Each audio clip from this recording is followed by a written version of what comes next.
அண்ணா மறைவுக்கு பிறகு திரு கருணாநிதி முதலமைச்சராவதற்கும் 1971 இரண்டாவது முறையாக திமுக ஆட்சி அமைப்பதற்கும் காரணமானவர் அண்ணாவின் இதயக்கனி நம்முடைய தலைவர் பொன்மனச்செம்மல் புரட்சி தலைவர் எம்ஜிஆர் அவர்கள். ஏற்றிவிட்ட ஏணியை எட்டி உதைக்கும் வகையில் அன்று முதல்வராக இருந்த திரு கருணாநிதி கணக்கு கேட்ட காரணத்திற்காக கட்சியிலிருந்து நம்முடைய தலைவர் எம்ஜிஆர் அவர்களை வெளியேற்றினார். அன்று ஊழல் ஆட்சியை எதிர்த்து பொன்மனச்செம்மல் புரட்சி தலைவர் எம்ஜிஆர் அண்ணா திமுகவை தொடக்கினார். ஆணவ செருக்குடன் இருந்த திமுகவை வீழ்த்தி முதல் தேர்தலிலே ஆட்சி பிடித்தவர் நம்முடைய தலைவர் புரட்சி தலைவர் எம்ஜிஆர் அவர்கள். அவர் உயிரோடு இருக்கின்ற வரை திமுகவால் வெற்றி பெறவே முடியவில்லை. புரட்சி தலைவர் எம்ஜிஆரை பற்றி இன்னும் சொல்லிக்கொண்டே போகலாம்.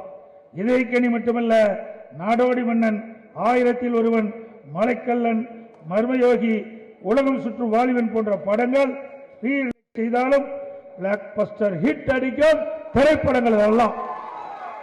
புரட்சி தலைவர் எம்ஜிஆர் இறந்த பிறகும் புரட்சி தலைவரின் புகழ் மந்தாமல் தங்கமாக சொலித்துக் கொண்டிருக்கின்றது என்பதற்காக இதயக்கனி திரைப்படமே ஒரு சாட்சியாக விளங்கிக் கொண்டிருக்கின்றது.